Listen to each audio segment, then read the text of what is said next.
We are recording now, and just for so everybody knows, we're also broadcasting live on Facebook as well. Oh, great. That's wonderful. We've been doing that with our board meetings, and it's just been a tremendous outreach effort. We get a lot of people watching the meetings, whether live or recorded ones. Later. Now, we're lucky at our board meetings when we meet in person to get one person to show up. And now we're getting a lot of people watching the meetings. So it's outreach. Well, I'm very much in favor and a major proponent of making all meetings such as this available to the public online. Yep, I agree. Absolutely. Okay, with that, then I hope everybody's reviewed the minutes of the last meeting. So I'm looking for a motion here to to approve those minutes. And I just want to make one notice of a change you need to make. It's not a big deal, but it's called the order. The call of the order at 2:14 a.m. should be 2:14 p.m. Oh, yeah. Good one. No big deal. That was a test. Yeah, you're on your own, Jeff. Thank you. Any other comments to the minutes of the last meeting? Then I'm looking for a motion to accept the minutes of the meeting and approve I them. move that we accept the minutes of our December 9th meeting. I'll second. And that was Tita and Seconded. I seconded. Doug. Thank you. Doug. So Tita made the motion to accept the minutes and it was seconded by Doug. Any questions, comments? All in favor? I think we need a roll call vote. Patrick, we're doing all our roll calls because it's so difficult online. We're doing roll call votes. So just ask Mary to do a roll call vote. Okay, so Mary, would you do a roll call vote? I sure will. Patrick, Yes, I approve. Tita, Yes. aye. Larry, Yes. Lynn, Yes.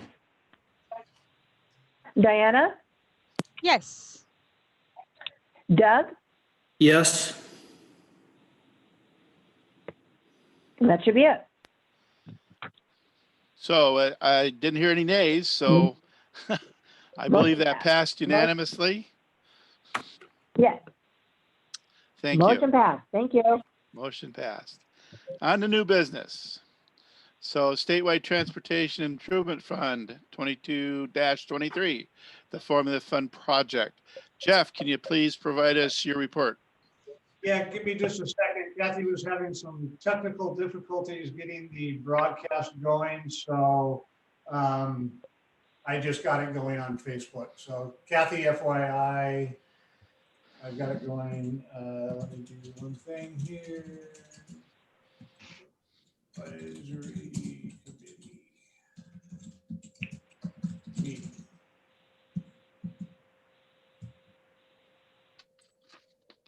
I hope that worked out. Well, I don't know if it's broadcasting live or not, but I think it is. So let me get back to my screen.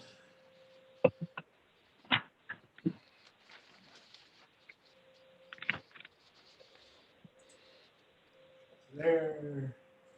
It just isn't a meeting unless we have technical difficulties. All right, so just a reminder, what you're tasked with is your responsibility to prioritize the project submitted for the upcoming biennium that begins on July 1st of this year.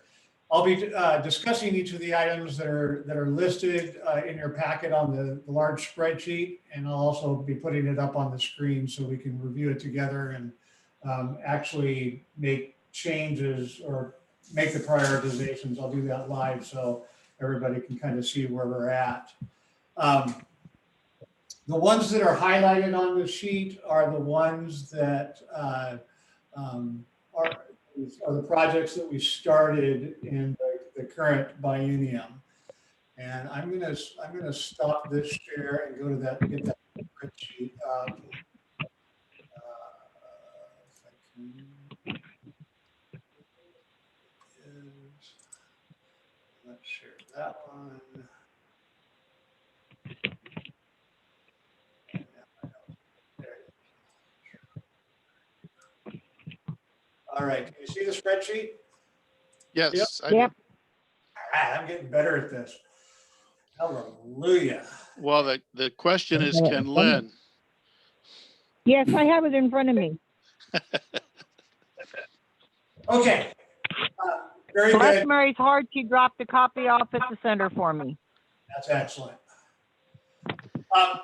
So what you're seeing here is the spreadsheet of all the projects that are in the current biennium, based on, and it includes the ranking. We had each of those projects in here. And so I'll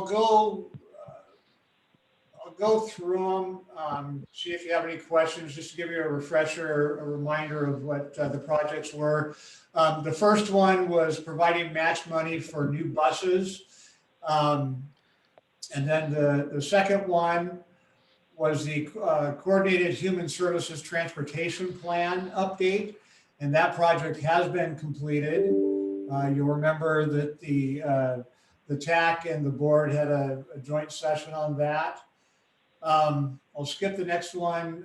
New shelters and signage. That project is still in play. The shelters, the 5 shelters were just ordered. And so that's progressing along fine. And then as far as service improvements, the rank number 4 in the plan this biennium was operating weekend Astoria service. We covered this, at the last meeting, the results of the different things, and that was the first service that we started in October of 2019. Next one was operating quarantine weekday service, Route 15. And then also that started in February, early February, as did the next one, which is operating the Warrenton weekend service. We had very limited service in Warrenton prior to this, but this gave us several hours of service throughout the day. The next 2 we didn't start, the Napa to Astoria student route and the Jewel to Seaside route. Both of those were going to run during the summer to provide transportation for students that were going to their, not work, what's the word I'm looking for? Internship work that they were signed up for during the summer. And both the last 2 summers and even the upcoming summer, there's been no need for transportation service. So we'll talk about that some more when we get into the discussion. Next one was a shopper shuttle for Svensson and Napa. Just one round trip per week. That was something that was in our long range plan. We didn't start that one. We did increase the service along Highway 30 with the Lower Columbia Connector route. And we do have several people from the Napa Svensson area riding that bus. So that seems to, at this point, fill the need that was out there. And people are using it to come in and go shopping. They're also using it to come in to go to work as well. Number 10 on the list was 2 daily short round trips to the Mertz campus for the college. That also began in February, I believe in February, but then it paused during April, May, and June when the campus was shut down. But it has started up again, so we've been running that route. So Jeff, that's 12. You said 10. So I'm sorry. Well, it's 10 on the previous. I'm looking at the previous chapter. okay. rank over. Yeah, it gets confusing. I'm sorry that those other numbers are in there. I'll remember to take those out. Let's see. So that's still going. Route 101, adding additional frequency, and that's the one that I shared that we filled in during the times that we weren't operating an extra bus on that route. So we changed the schedule. We were actually able to add additional frequency besides filling in those blanks. So we have frequency every 46 minutes, I think, on Route 101. And that's just been so well received and so well appreciated. I can't express that enough. And then the next project, Project 12, was implement the Seaside Circulator on the weekdays. I'm on a meeting, what?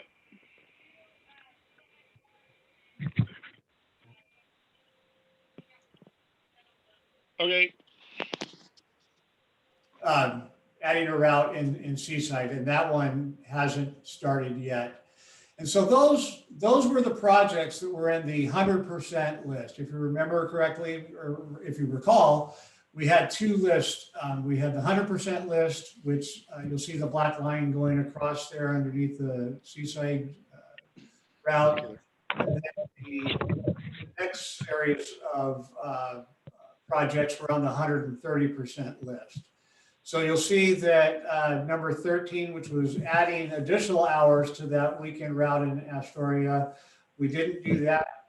We haven't done that yet. And same with Route 13 weekend in Astoria. We haven't added additional hours there. And then another project was adding service in Seaside on the weekends. Currently, we operate the streetcar bus in Seaside during the summer months, but this project would have put service in for the rest of the year on the weekends. The next one was adding additional early evening service on Route 101.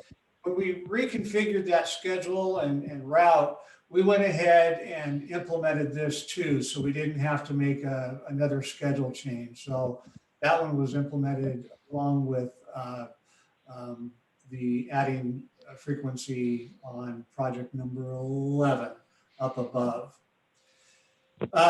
The next one was additional money for buses. We did not get a low-no grant. So in the plan, we had said if we didn't get the low-no grant, we would move that money to help with match requirements for the other buses that we were purchasing.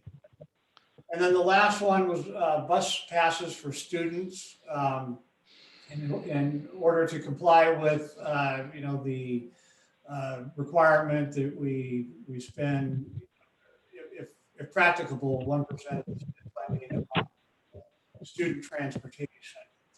So the board actually went a step further, and I don't remember the date, I apologize for that, but we became a fare-free system for all students, kindergarten through 12th grade.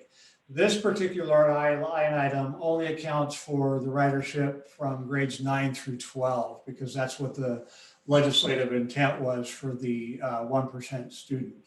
And that's been well received by the community and the school districts, the students. Parents are thrilled with it, that older children are able to take their younger siblings on the bus, so the parent doesn't have to worry about it, and it's been great.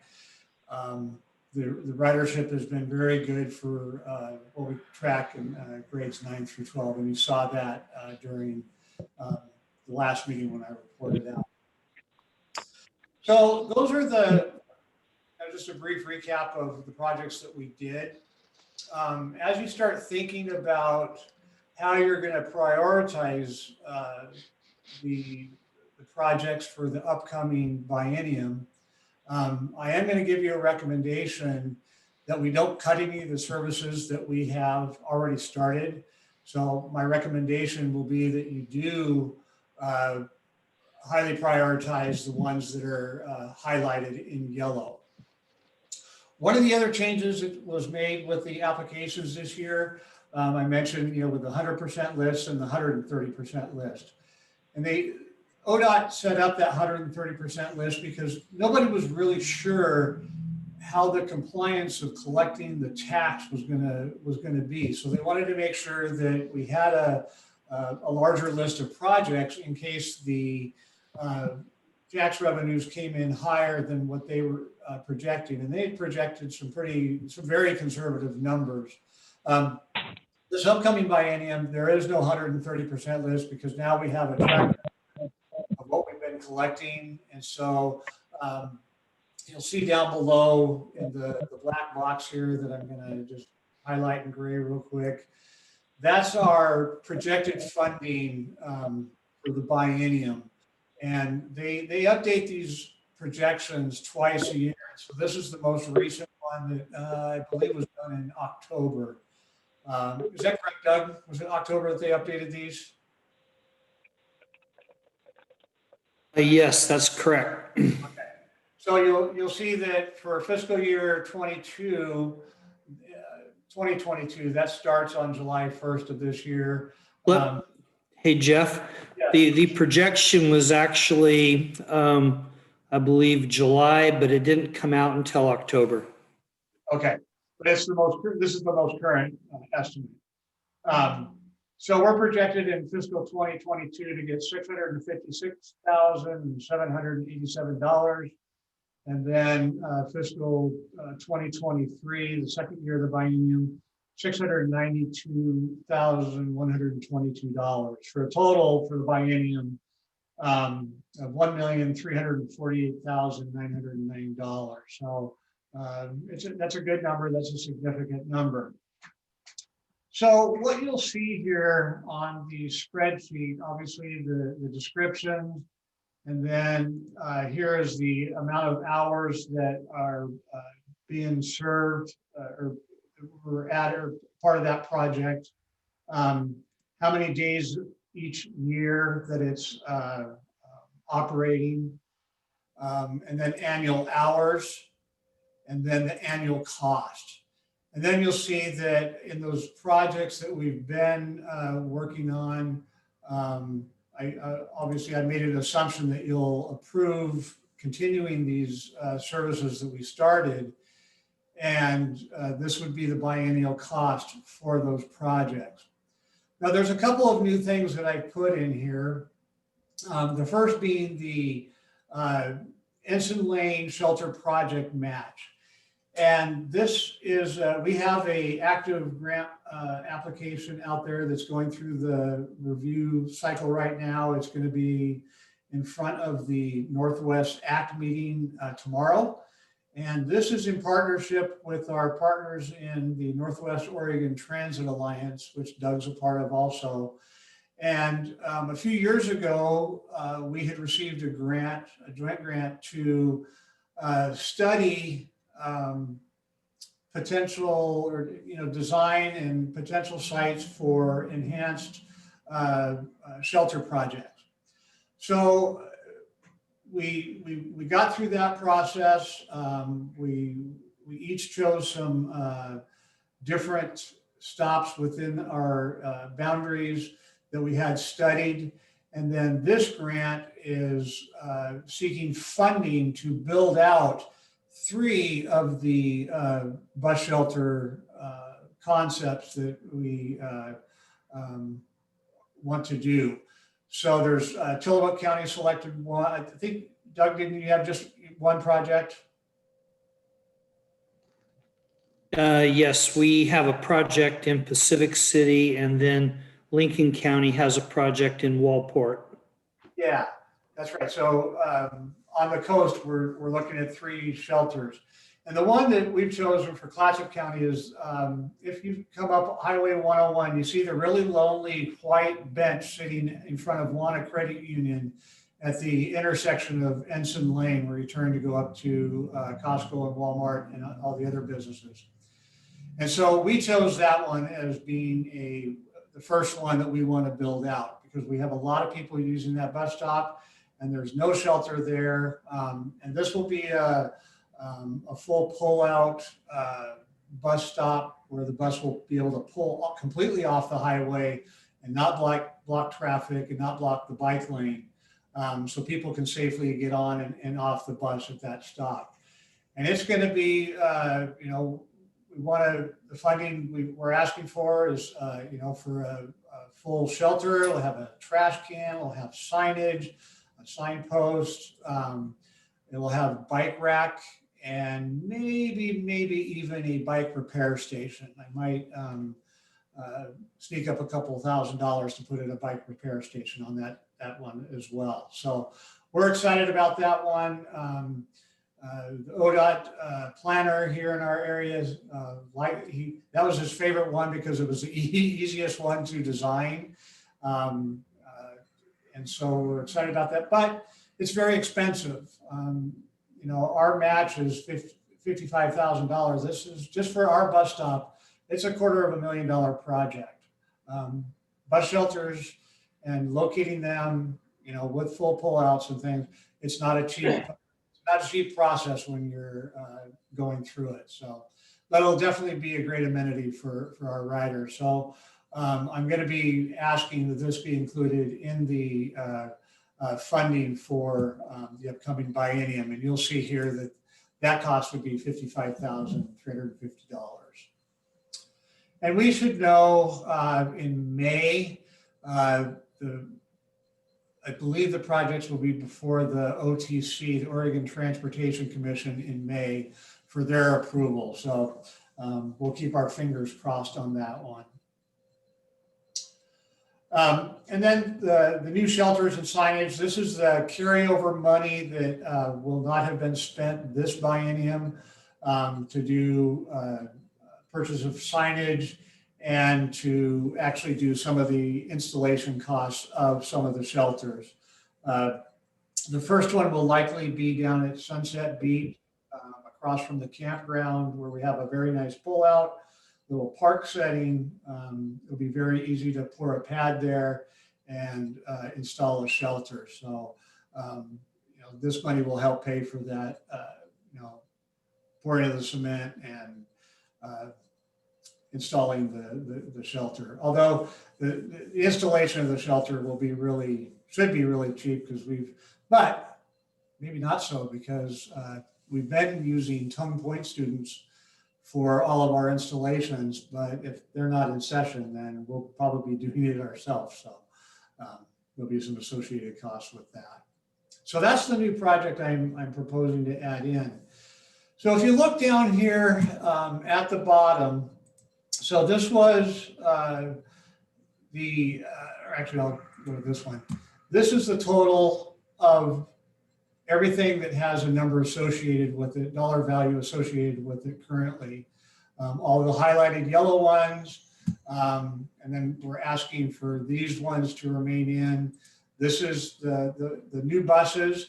Those are carryover dollars from this current biennium. Because of COVID-19, bus production got delayed. So we won't see a lot of the buses that we ordered, or there's 7 of them, we won't see them until the next biennium. So this was just a moving over of this funding from the current plan, because we know that we're going to need it for the same project, but it will be spent in the next biennium. So that's where we get the total of $1,247,000 and 1.2 million and change. I'll just say it that way.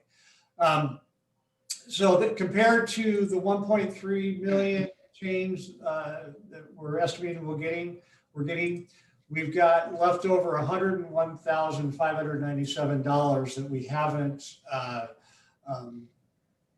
determined, and that's what the committee is going to talk about today. I've got another project that I want to talk about briefly in a little bit, but I thought I'd stop there and see if there's any questions on the stuff that I've gone over currently already.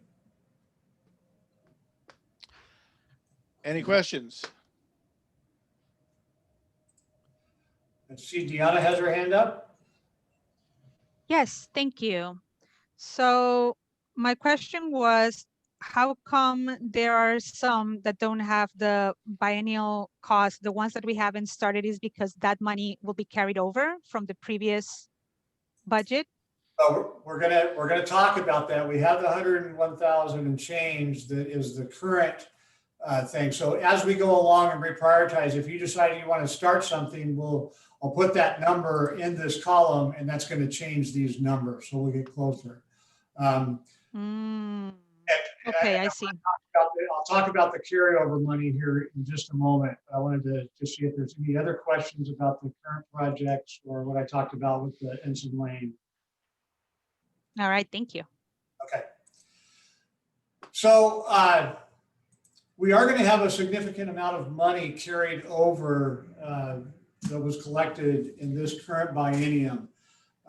It's not a final number yet, but it's going to be in the neighborhood of probably 800,000 or so. And I'm hesitant to add any additional service at this time when we froze everything in the spring, in March, when COVID shut everything down in the state. And we're still restricted on capacity on buses, and the vaccine is just starting to get rolled out.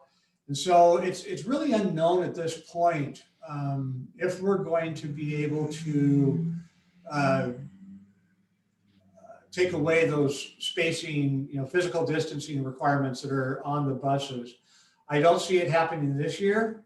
I honestly don't think that'll happen next year. And it may be 3 or 4 years till we see us being able to have capacity on our buses. So I'm hesitant to add any service with that big unknown. The other issue that we were dealing with, that we got a late start on this biennium's projects, was we were short on drivers, and we're kind of going through that cycle. It's a real up and down cycle. We'll have peaks where all of a sudden we're hiring a bunch of people, but then we lose people and we have a real big struggle in trying to find drivers. So if we commit to more routes, we could run into driver availability issues to where we may have to cancel routes on days. And I really don't want to have that negative look out there on the district. So I have a thought on that carryover money that I want to talk about. I have another grant that's in, and this is based on the CARES Act grant, and it's a needs-based grant through ODOT.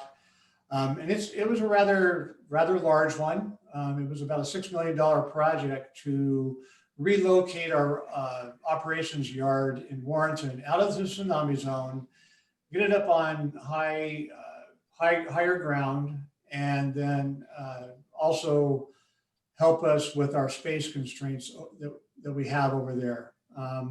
We've had to increase the amount of reserve buses that we have on hand just because of capacity issues. And so we've ran out of space for buses, and we've got 2 coming in March, and then we'll have, after July, we'll have another 7 of them showing up. And right now we have absolutely 0 space for them. So the hope was that we could, use some of this money to help, or at least the carryover money the CARES Act money to build that. Well, we don't have a chance in heck to get that grant. I'll tell you that right now. It was really a shoot for the star grant, but you can't get money if you don't ask for it. But in a conversation with ODOT today, it won't be supported. So, and I didn't think it would be. So what the future holds for that relocation is there's another funding program out there that pops up every 1 or 2 years, and it's an FDA grant, Section 5339, for bus and bus facilities. So when that becomes available again, that's where I'm going to go for a grant to relocate the operations center. The bad part of that is there is a match requirement. The CARES Act grant would have been 100% paid. But there will be I don't recall, it's 15 or 25% match, Doug? You remember on 5339, is it 15%? I think it varies by project type, but it'll be anywhere from 11 to 20%. Okay, so my thought is let's take the carryover that we have from last year and carry it over to even the further biennium to help pay for the match for that project. You know, if we can bank that, have that money available, if there's a piece of property that suits our needs that we can find, we'll have actually funds in place to be able to actually do the purchase of that property. So that's one thing I'm going to recommend. You know, as far as these other projects, the student transportation for internships, you know, we're going through our third summer that it hasn't been needed. So I'm going to recommend that we just discontinue that program. We're satisfying the 1% with the free transportation for all students. So we've met that requirement. At this point, I don't think with the shopper shuttle, we probably don't need that. I feel very good that we'll get funded for that, continued funding for the Lower Columbia Connector route. I feel that will be still in place. So I'm not worried about this one trip a week shopper shuttle. So Hey, Jeff, yes. on 5339, I have a 15% match on vehicles. I don't have anything capital related for, you know, any type of infrastructure, but Okay, I think it'd be 15 to 20%. that sounds about right. Thanks, Doug. So I think, you know, I would recommend dropping the shopper shuttle. If you were to agree with me on that carryover money, you know, that would leave you with this little over $100,000 to work with some of these other projects that haven't made it into play yet. And you'll see here what the annual cost would be, and if we were to implement it, you'd have to double the money. Unless, you know, we don't have to start one of these projects at the beginning of the biennium. You could say, you know, we recommend that you start at the second year of the biennium. That way we wouldn't, you know, for instance, implementing the Seaside Circular Weekends for year round. This is the annual cost. The biennial cost would be, do this to make my math good, would be 118,000 and change. So a little over there, but you could say, well, we definitely want to do that project and start it to where, you know, if we filled that gap that we had of $100,000. So we could go back and say, well, you know, we could do it pretty close to the beginning of the next fiscal year to where we start that service. So that would be one idea that you could do. I did add this project. Oh no, actually, this one we don't need to continue on because I put enough money in here to satisfy the buses that we're going to be purchasing, and then what we projected that we're going to be purchasing in the next biennium. So that one's a fixed number. So this one you don't need to worry about. So really, the projects that are left would be implementing a Seaside Circulator on the weekdays. That annual cost is nearly $200,000. So if that was the most important one for the committee, we wouldn't be able to start that until fiscal year 2023, just based on that $101,000. Or you could, you know, do that, what we just talked about with the Seaside Circulator. We already have these 2 routes going, so it's not real pressing that we add hours to those. But if you want to, we could. But I'm going to leave that up to the committee. So what I'm recommending is that the committee, ask me any additional questions, and then Patrick's going to be asking you for discussing doing the priorities. And once we get to the committee gets to a consensus, I'll put those in over here in this column, so everybody can see what we're at. And then we'll explain to you which ones to make sure you're clear on it, since you can't see the screen. So I'm going to leave it up to the committee to ask me questions, and then Patrick will lead that conversation and then ask for input of your thoughts on prioritization and what we should do with the carryover money that I explained. It's going to be at least 800,000, and the definitely figure out what you'd like to do with this 101,000 and change. Patrick, it's your show. Okay, so let me understand. Oops.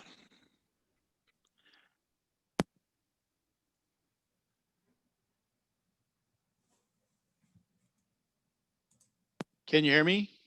Yes. Okay. I thought I was turned off there for a little bit. So the way I'm understanding this, I'm seeing items from 6 on down is what we really need to look at, correct? Well, you need to rank everything. So even these ones that have a dollar that I'm recommending, Okay. you need to, let us know if you're going to approve of that. If you want to include those projects, which we are recommending, the ones with dollar amounts are our recommendation. I'm going to leave it up to the committee to make the ranking, whatever they would like to do with it. And then Okay, I get that. determine how we're going to spend The that. priority, Yeah. that extra money. Okay. So does anybody else have any questions about this? I see Deanna. So then I'm looking at the Ensign Lane Shelter Project match. So since this is a big project so my question is about how long do you think it would take for the project to be completed? And the second question would be, what is the chance of that match money going up if the project takes, a couple years or however long it takes? We feel very good about the projections. Ken Schonkweiler, the planner here in our area, did. He was very conservative. He made sure that there was enough contingency in there to allow for cost increases and such. So the numbers that he put in for the grant, we feel are solid. I think once the approval project of the grant is made this spring, and we're awarded the funding, I believe that the connector partners will want to get these projects rolling as soon as possible, and get them in the next construction cycle. And I would think, and Doug, correct me if I'm wrong, that these could be done in that biennium, in that 2-year period. Yeah, Doug agrees with that. Thank you. And if it does go over, we'll certainly talk to the board and see if they want to make any personal donations as well. So.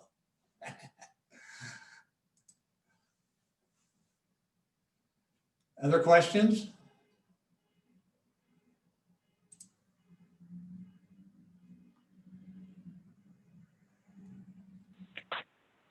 Okay, and Patrick, are you still with us? I think we lost Patrick. Patrick has disappeared. Tita, Vice Chair Tita.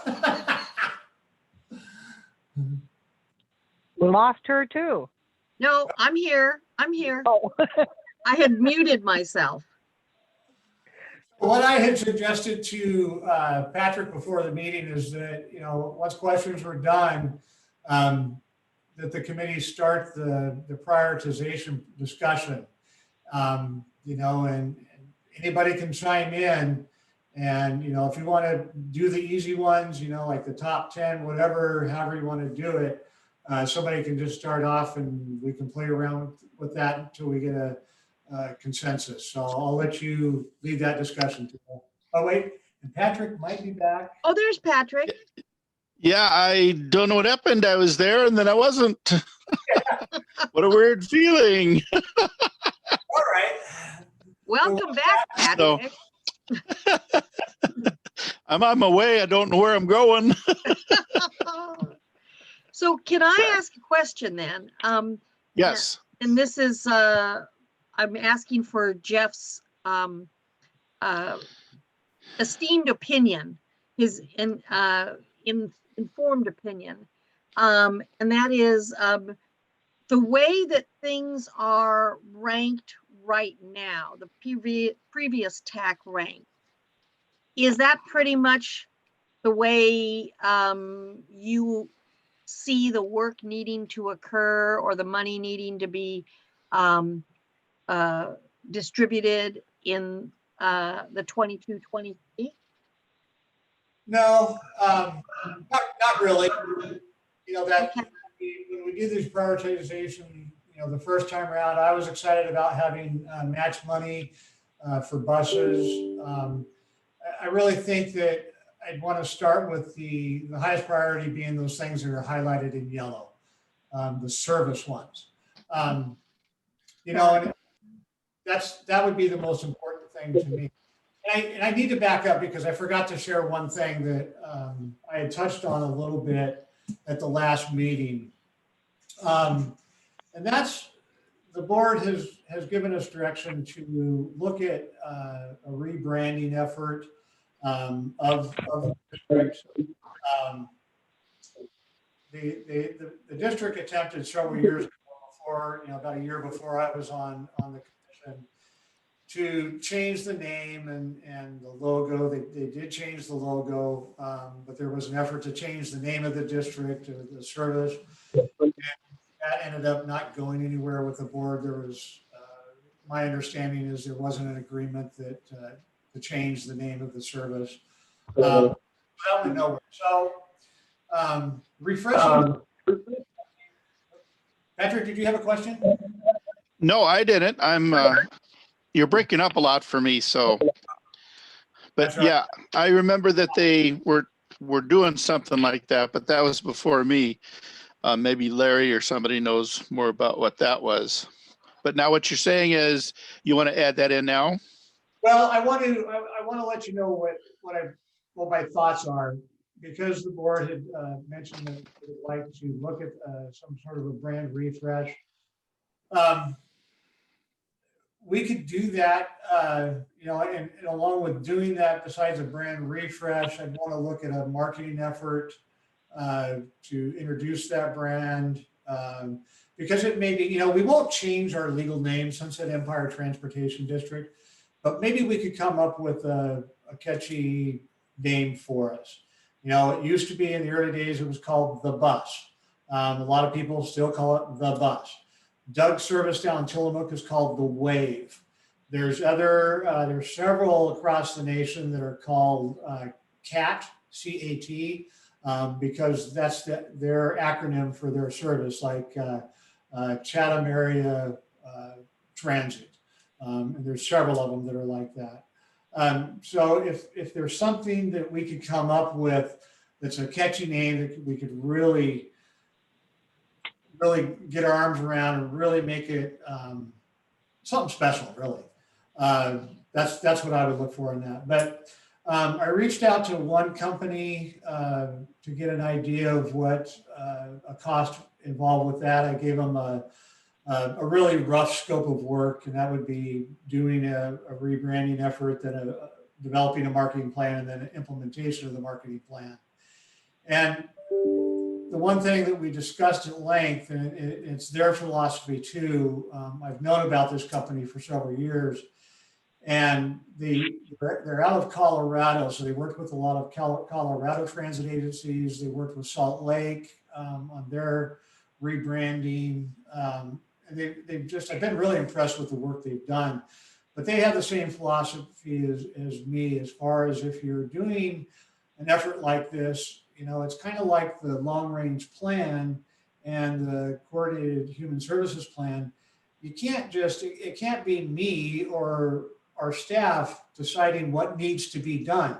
There needs to be a really robust outreach effort amongst a lot of different stakeholders covering a lot of different areas, employment sectors, such. And that's absolutely their philosophy. It was interesting in talking with the owner, her and her husband, they both work remotely, as many of us do now.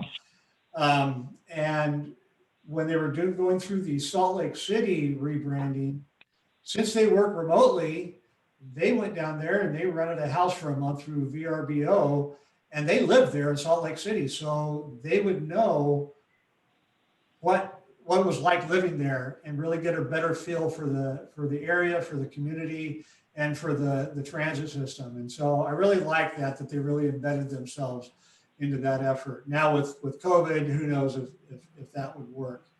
That Noble Erickson? Pardon? Was that Noble Erickson? No, it was, her name is Tracy Jones. It's, oh gosh, hang on, let me get the name for you.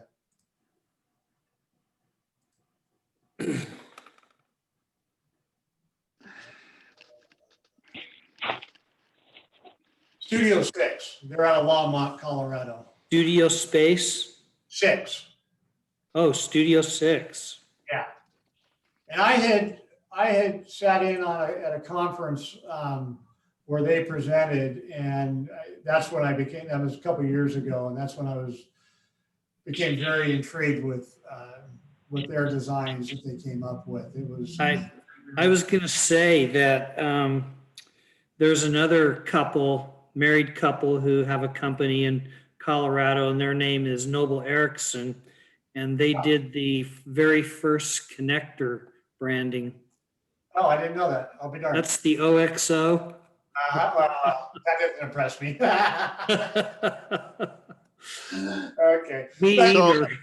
So go ahead, Tina. So I have a couple of questions. What is the philosophy behind the board's, have they made a complete decision that they want to do rebranding? Are they looking into rebranding? I agree with what you have said, or what I interpret of what you've said, Jeff, and that is that rebranding is not something you do in a 6-month project.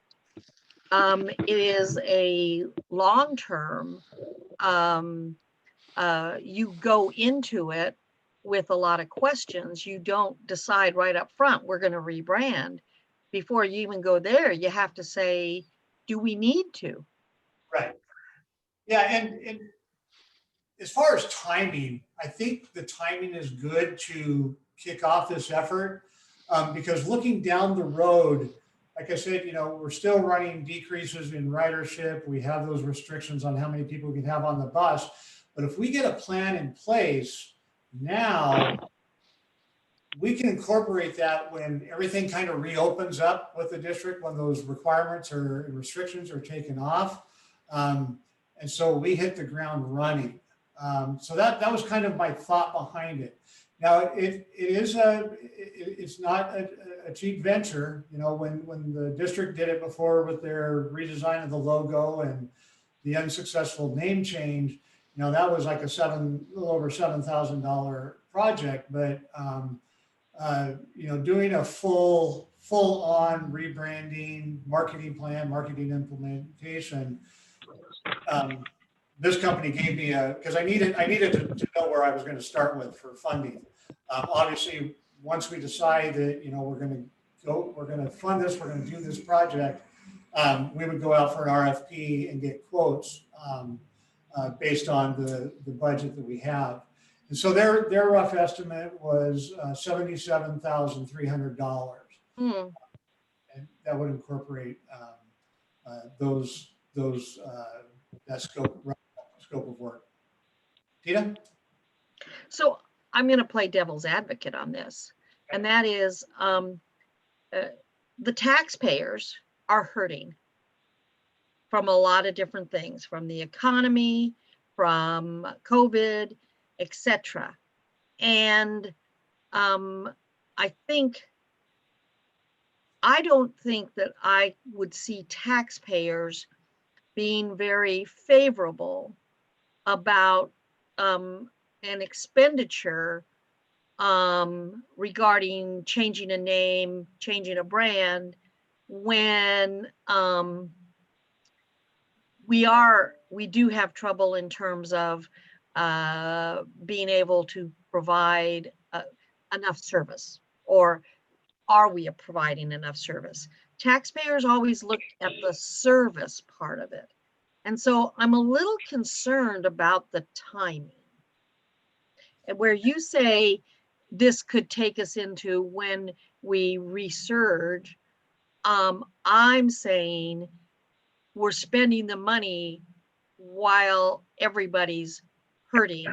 And I'm not sure that that will be publicly smiled upon.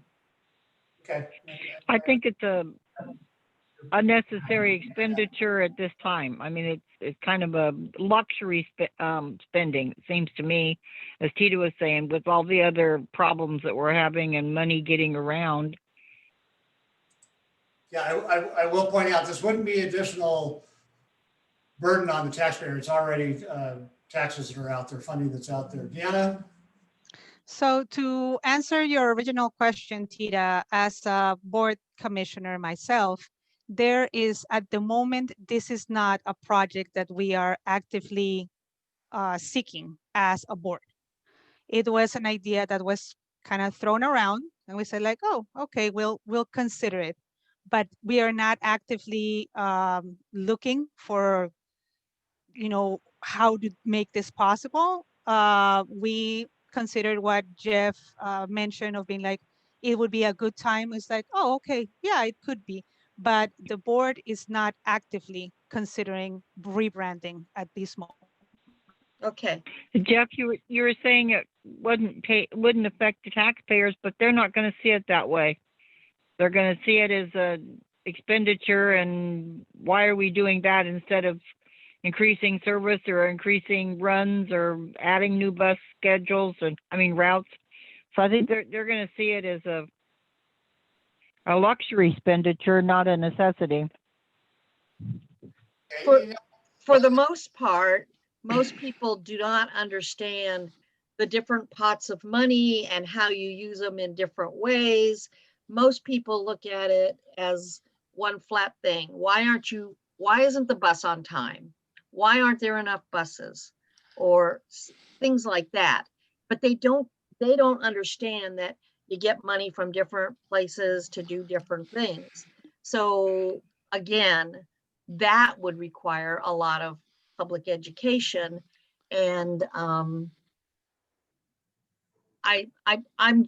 concerned that I can see where you could think the timing might be right because everything's at a low, but that also makes the timing not so right. Okay. When I talk about transit marketing, transit marketing it's important because that's how we get the outreach out there to try to, explain what we do and who we are, what our brand looks like. We want people to think of the transit agency as, something special that works for them, works for the community, the communities in our case, because we travel amongst all the communities here within the county. And so we do have to market the service. And so that's what we were looking for, was just to up our game in it. And I think that the marketing part of it, you don't market just because you rebrand. You market maybe on the pathway to rebranding at some point. But yes, the marketing of the bus service being an essential service. These are essential workers. What does it provide in the community? There's still a lot of people who don't know how to get to the airport from here. I mean, there's a lot of things we can market. I could see putting some money into raising our marketing efforts. So actually, Jeff, what I'm seeing through the experiences I've had working with the employment department is we've taken a couple steps here to improve ridership. And what I'm hearing you is we have a 3-year window now to start a process potentially that would increase that ridership by marketing or branding or starting with a study.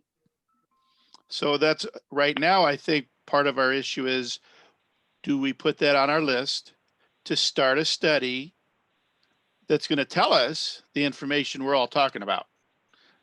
All the questions that we have. Is that correct? That's absolutely correct, yes. So that's where we're at right now. It won't be a done deal. I think that window is 3 years, just like Jeff had talked about. And as we progress, then we increase the funding to make that happen or not. So at this point, it's how do we start? Do we recommend starting a study that's going to rebrand or refresh our brand to increase our ridership as the situation develops and it then becomes needed? Because that's where we're going to be at. If we leave it status quo, we're going to have a lot of people that are still going to be disgruntled, not knowing how the service operates. And that was the issue before. So how do we correct the issue?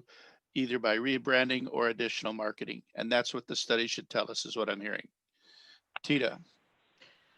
I agree of having a study, but I don't think the primary outcome of the study should be, do we rebrand or not rebrand? I think that the primary outcome of the study should be, how are our marketing efforts working? What is the success of our marketing efforts and of our education efforts? People don't really think of marketing and education being part of marketing, but if you don't educate, then you can't market. And that would come out, excuse me, that would come out in one of the sets of issues that we would present to the whoever's doing the study. This is what we want to find out. Those are the goals. We want to find out how our production is. We want to find out how to improve. We want to find out how to increase our readership. Those are questions that are asked there. For this, though, it would be put on the list of prioritization for this biennium. Is that correct, Jeff? Yeah.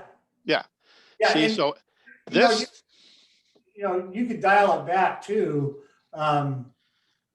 to where you could just do one of the components. As far as a marketing strategy, I think that's crucial for us. Right now our marketing is merry, and we're really limited right now because we don't go out and do the marketing that we used to do because of COVID.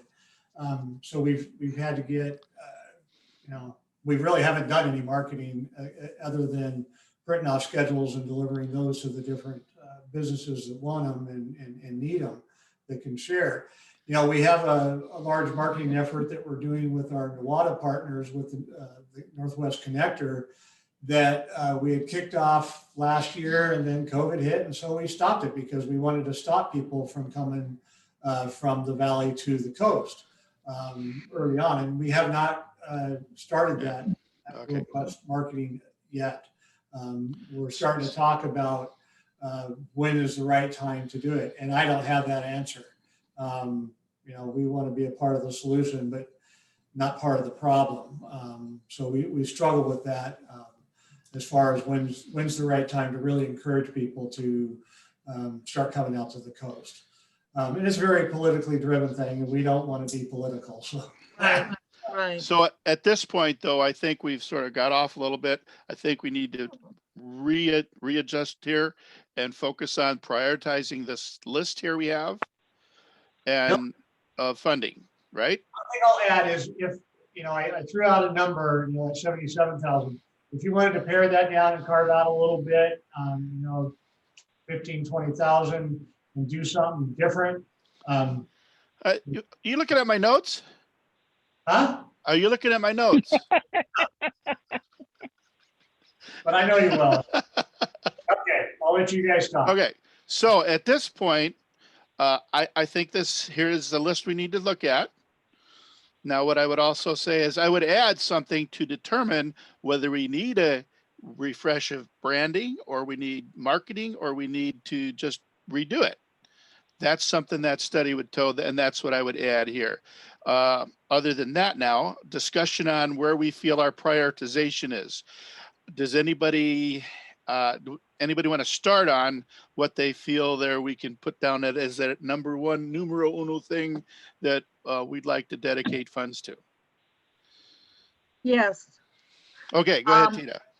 I think number one is a real easy one to accomplish and is not expensive, and that is the bus passes for students. We should start right off the bat with that being our top priority. Okay. They have free fare now. Is that going to be different? Right. The question I would have then, Jeff said that there is free fare for students right now. Is that even needed? It might not be needed now, but it might be needed sometime during this 22-23 biennium. And let me explain that. Yeah, so I've assigned $5,000 for annual cost. So what happens there is we track the ridership of that class of rider. So anybody that's in grades 9 through 12, we track that, and then we shift STIF money over to our to the fare side of the fare line in our budget. So we're accounting that as really fair, but we're paying it with it through STIF. And this should actually say 10,000 because it should be $5,000 a year. So let me just do something real quick. For the biennium, it should be 10,000, what you're saying? That makes sense. That should look like that. I not only suggested that because I believe it's the right thing to do, but also because there is a definite PR value to having something like that when it goes to the public be the number one line item. Really sets a priority for the district. Yeah, that's a good point. Go ahead, Diana. So the ones that are highlighted in yellow are things that are already working, correct? That have already been in place. Yeah, so those are the ones that I'd like to see in the top 10 or whatever. Yeah, so then what I propose is that I was actually a writer for 7 months in which I had no car and I actually didn't even have a driver's license. So remembering that experience, what it was for me, what I think is most important for our writers is to have consistency. So I would recommend that the ones that are highlighted, we just keep those. So we don't have it like on and off, like everything that's going on right now with counties going from high risk to extreme risk, then back to high risk. Like that feeling of inconsistency of having to like, is the bus coming or not? I would say that we stay away from that and just what we already have in place, let's keep it. And that would be what's highlighted. Then on the ones that are not highlighted, I think that the shelters are a huge deal and they make a big impact on riders. With the climate that we're having right now, these showers, people going to shop and having all the things that they just bought and waiting in the rain and the cold, that's brutal. If we can invest on the shelters and having people feel a little more at ease and going to shopping or going to their medical appointments and knowing that they have somewhere safe and that is nice and bright because it has lights. So that would be my second priority, to just invest on those shelters. And then since we've invested on new buses and these new things, eventually, if I understood what Jeff was explaining, that having that carried over around $800,000 to maybe keep it in for the possibility of moving the Warrenton station, I forget how you call it. Operations Center. The Operations Center. So if we could start working on protecting our investment, the buses, like all of these things that we've invested money and taking it away from the tsunami zone, making it safer, and so that we can also extend the lifespan of those investments. That would be my third recommendation or prioritization. Yeah, I'm just gonna put in a couple notes. So, thank you. Can I chime in, Patrick? Go ahead. Does everybody agree that the things that are highlighted in yellow, we should continue? Doug? Taking my power again. Yes, in fact, I was going to make that suggestion as well. Because I think that those were when you did your original transit development plan and this funding came available when the committee met, these were the higher ranked priority projects at that time. And that I think it would be a misstep to not have the continuation of the existing programs. And that's exactly the same approach that we're taking with our STIF funding plan for the next biennium as well. And so we're also recommending that the committee just continue the projects we've already continued to, and then use the money that we have available after that to fund the other projects. So what I want to show you real quick, what I just did, I just took this line because it was adding additional hours to the 101, which we did up here. So I just moved this project into this one. So I'm going to delete. Oh, So we can see that additional frequency on Route 101 is now 6.25 hours a day. It was 4 hours plus the 4.25 plus the 2 that were down here. but you just did something that didn't work. You, okay, go back, reverse what you just did. I just reversed it. No, no, it went back to 1.2 million. And when you did that other thing, it made it 1.3 million. Okay, so change that 4.25 to the 6.25. Okay, you see how it just changed your bottom line to 1.349? Yeah, and that's why I deleted this line because we just, Okay, delete the line and look what happens. It went back to 1.252. But you don't want it to go back to 1.252.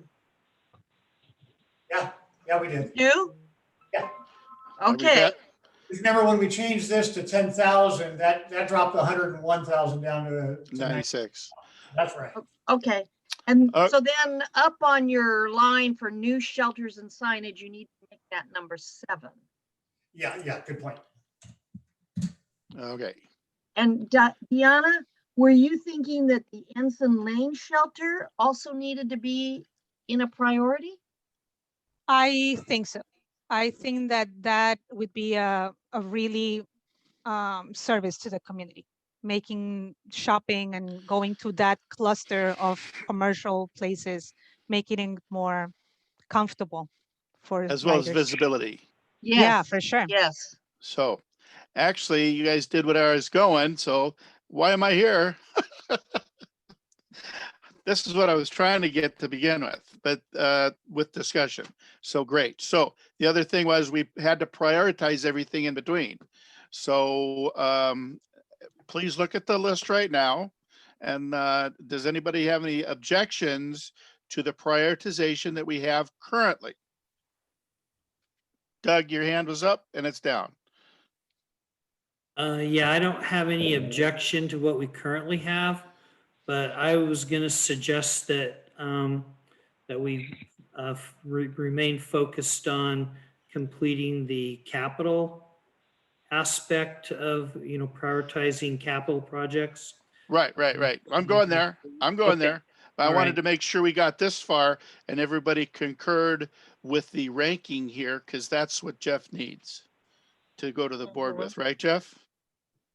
Yeah, so as far as capital, the last capital thing would be the new buses, so we can slip that as number 9. Everybody, anybody have any problem with that? Okay, please, that'll be number 9. So what isn't here is what we just had as major discussion. And that's, we have that, now it's not 101,000. I don't know how much it is. It's 96. 96,000. Oh, there it is. Yes. And so it sounds to me like we still need to add a line for a The study. marketing, education, assessment initiative. So let's set that aside a minute. We have some others here we haven't talked about. Right? Napa to Astoria, Jewel to Seaside, those are unfunded. Do we want to add those in? We're going to get to the study, but let's finish this first. Okay. I think, Patrick, I think that you have completed, talking about the highest priority items. And now we're sitting here with $96,597. That's what you need to determine. What's our next priority? Whether it's out of these items that carried over from last year, or actually, let me delete this line here because we don't need that one anymore. Do we want to implement one of these? Or And then the marketing. We want to do marketing. That's what we need to determine what the next priority is for the committee. Doug? I just have a question right now. Jeff, earlier when you were first presenting this, did you say that the project on row 11, weekday 30 shopper shuttle, that need has been picked up by the Lower Columbia? Yes. Does that need to remain there? No, that's up to the committee if you want to take that off. My recommendation would be to delete these 3 lines, these 3 projects. Okay, so rather than just outright deleting them, would you just, what do I want to say, cut and copy them way down below so that we know they're still. Are you telling us that they're not needed? The two. Well, if we haven't needed Napa to Astoria for 3 years, for 2 years, do we even need it? I think, like Tina said, I think we should put it at the bottom of the list. The Napa to Astoria and the Jewel to Seaside.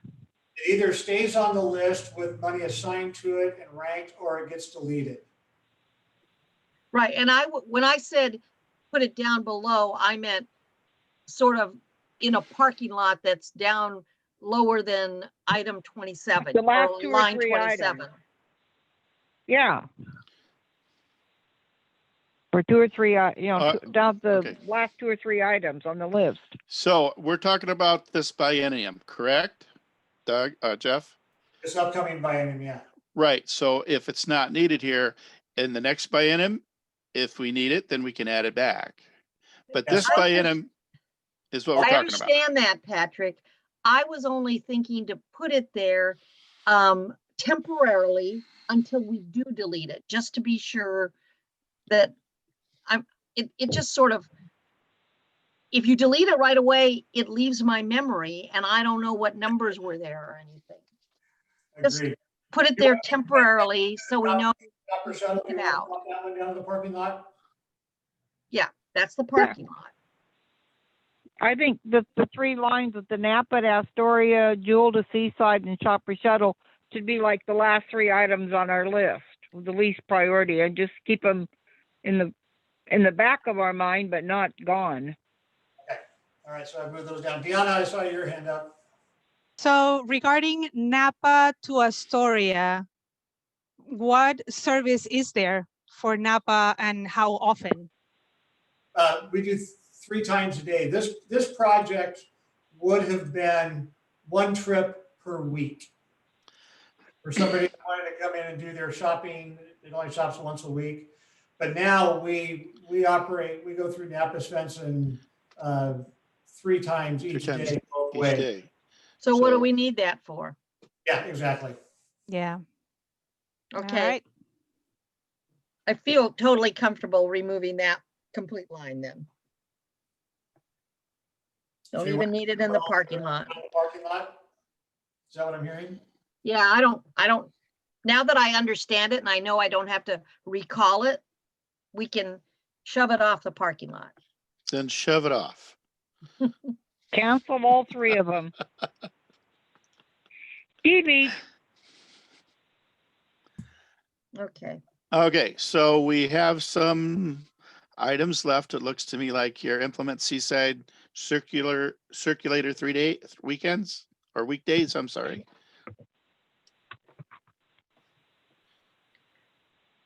Yep, the implement Seaside circular on the weekdays. That's 190, almost 194,000 a year. The other one was adding additional hours to the weekend Route 16 in Warrenton.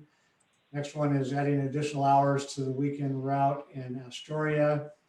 And then this one is implementing year-round weekend service in Seaside. And if you want to hear my recommendation, if you want to add service, this would be the line I would say. Having weekend service in Astoria year-round, I think would be beneficial. oh, the add additional hours to Astoria weekend, is that the one you say is the best? That one, we already have that route established. This would be adding an additional 5.5 hours each day. Okay, so you were pointing towards Seaside Yeah, you with the threw me. Seaside circulator, and then you said the word Astoria. So I got Confuse confused. me. I was already confused. So I'm interpreting that what you just said, Jeff, is that your highest priority that you recommend is implementing the Seaside circulator for weekends. Am I right or not? What's that? Okay. What I thought I heard was that you thought the next highest priority should be implementing the Seaside circulator on weekends. Did I hear correctly? Yes, that is correct. In Okay. fact, I need to look at something I'm doing here. That 78 days doesn't sound right. Because it'd be actually 104 because there's 52 weekends, right? Yeah, but you already 104. have it on certain weekends. Oh, you're right. Thank you. That's what it is. That takes out the summer. This is for the rest of the year. This would cover basically September through May. Right. I could go for that. That would provide consistency throughout the year, which really helps the passengers. And it fills a need, and it's also a matter of equity because these 2 projects, the weekend Astoria and Warrenton, those are North County. Right. That's why I'm recommending this as a South County project. I think provides some equity in the system. You were reading What my with the mind. circulator on weekdays? That again, that is I said, what covers the circulator on weekdays? the Seaside circulator. Yeah, you're doing weekends, but what's doing weekdays? Is that the trolley? But there is Huh? no service in Seaside on the weekdays. okay, so you're saying weekends is a priority to weekdays? Because of fiscal constraints, yes. Because Okay, I just trying to clarify that. implementing Seaside circular on the weekends is 59,000 and change. To do weekdays, 194,000 almost per year. Yeah. And I also think that because of the nature of the area that we are at with tourism tourism is the one that brings up the traffic, and that's usually on the weekends. Right. But my Yeah. question, Jeff, is to those people who maybe live in Warrenton or Seaside and are working down south, like in Cannon Beach, what options would be there to help them during the summer?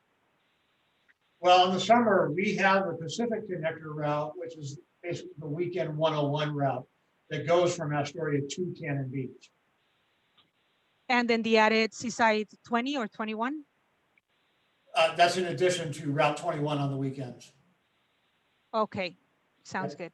20 So yeah, weekdays. I think the Seaside Circulator on the weekends would be a good one. I would agree with that. Okay. Yeah. So you see here that this is a 1-year cost of $59,280. If we did it for both years, total for both years, that would work into $118,000. So we're basically over by $22,000. So what I will do is I will change the total days so it gets us to that zero amount. See what I'm saying? Yeah, but if you do that, is that with the assumption that you will not fulfill every weekend in the winter? Well, we will. It's just when would we start the service? Got it. Because right now we would start it typically um, the weekend after Labor Day and run it through May. But Memorial Day. knowing that would cost more than the $96,000, it'd be $118,000. So we can, I can figure out exactly how many days will get us to that 96,000. Or the other piece is if we assign some marketing money, then we'd have to delay the start a little bit more as well. Follow me? Jeff, I Well, have a,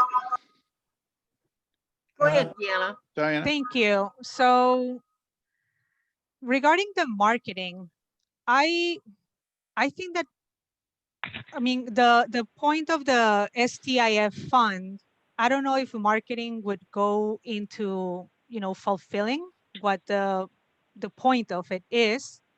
And I think maybe we could find the funding maybe somewhere else. So I think that maybe we stick to just the service and maybe keep marketing for other things to deal with from a different part of the budget. If you can please remind us what the STIF fund is supposed to fund, please. So initially it was to provide additional, it was to improve service. And that really improved transit service statewide. And so in a nutshell, real basically boiled down, that's what it is. But there's many components to that. We do things like buying buses because if we expand service, then we need more buses. So that's why capital projects are included as well. Marketing, the marketing money that we use now, we get, very, very, very small amount through our 5311 grants. And when I say small, it's just a few $1,000s, so it's very tiny. So this would be the only place I could get a pot of money to do a marketing program or a rebranding program. I see. That's substantial. Well, I'd like to add about 15,000 to that and prioritize it accordingly so that we start the project now. That 3-year window is going to close fast. So by committing 15,000 to it, that would be enough to start the study and get some results onto our next path.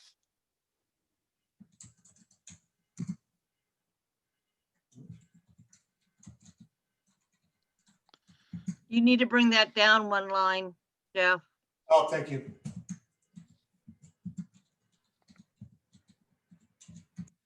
And it's going to be off by $1. This is because there's some rounding going on. Right, exactly. So that would, we'd spend 81,000 on Seaside Circular. So I'll have to go back and calculate that out. I don't want to mess up my formulas here. Sure. But that could work. And you know what, that makes sense because in the dead of winter, you probably would stop the service a little earlier in the evenings. Yeah, we'll plan on running it 8 hours a day, so we'll have a different schedule from the shoulder seasons from the summer season, definitely. And the route will actually be different too, or potentially be different. We're working on building that route now, so we're kind of putting our heads together to figure out what makes sense for the shoulder season. So as everybody looks at this, are they comfortable with where we're at with it? So add some ranking numbers to the circulator and the marketing. Well, that's not going to be 15. Yeah. 10, 11. Yeah. 10, 11, then, yeah. 4, 5, 6, 7, 8, 9, 10, 11. So we've got 11 projects. And what we see here money-wise can be funded in the next biennium. I'm going to put, yeah, this carryover use for future uses would be part Yes. of, because I have to list that in the application. Everybody's comfortable. I don't see anybody jumping up doing a jig. Okay, go ahead, Deanna. So since the high school and middle school in Seaside were relocated to a different area, is there any adjustment on routes that may need to be done to help those kids? And would it come from out of the STIF fund? We don't have any capability to change any routes because they moved the schools. We currently, the Route 20, when it comes north, it goes to the hospital on Wahana. Mhm. The Route 101 on weekdays, no, it doesn't. Oh boy. It stays on 101. Yeah, it stays on 101. It doesn't go back. It doesn't go back to. So would there maybe a chance to maybe just add a stop along the route that we already have? If that, but I'm just, I just want us to take into account that kids will be going back to school maybe next year or at some point within the biennium. Those schools are definitely going to be in use by the children. So I was just wondering if Yeah, and Stop would be on Wahana, and that's approximately what 4 to 5 blocks from 6 blocks from the school. So it'd be a walk down the hill and then catch a bus on 101. I mean on Wahana. On Wahana, yeah. Yeah, it'd be Wahana and Spruce, and the kids are like 5 or 6 blocks up the hill. That's true. That's one of the things, we have the transportation options program that Kathy operates, and she's really plugged in with that, through the Safe Routes to Schools program. And so that, she's very keyed in on that. But as far as a bus stop, it would be, like you said, on Wahana, just for Route 20. All right, thank you. So everybody satisfied with this ranking order then, I take it? Yeah, Okay. I would like to just see a little clarification on the marketing question mark. I would prefer that it not say the word marketing, but sort of an assessment initiative. I wouldn't call it rebranding either, because that's not what this is about. In my mind, it's not about rebranding. In my mind, it's about assessing our strengths and figuring out how to make us stronger. I don't like message. And educating the public. Or just title it a research project. Strategic planning research or something like that. You know what? I could go for that. What? That sounds good. Strategic planning research. Or a research project. Or study. Strategic planning study is really That what. sounds good. Deanna, does that do it for you? I liked when the word engagement seemed appropriate to what we're thinking, because it's getting also like what perception how are we Ah. perceived and how we can get our riders to be more engaged. So maybe How that about- word in there. No, How I about would, strategic engagement planning? Yes. no, how about Yes. public engagement study? Yeah, I like that one. Because we're not just talking about riders, we're talking about the public. Mm-hmm.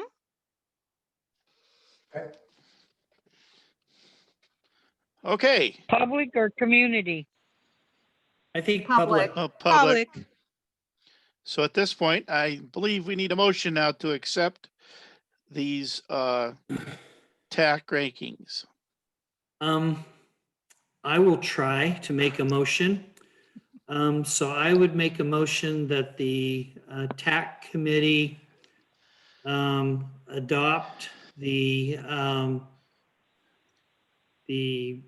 projects outlined in the district's FY 21-23 STIF, I guess, program of projects, and that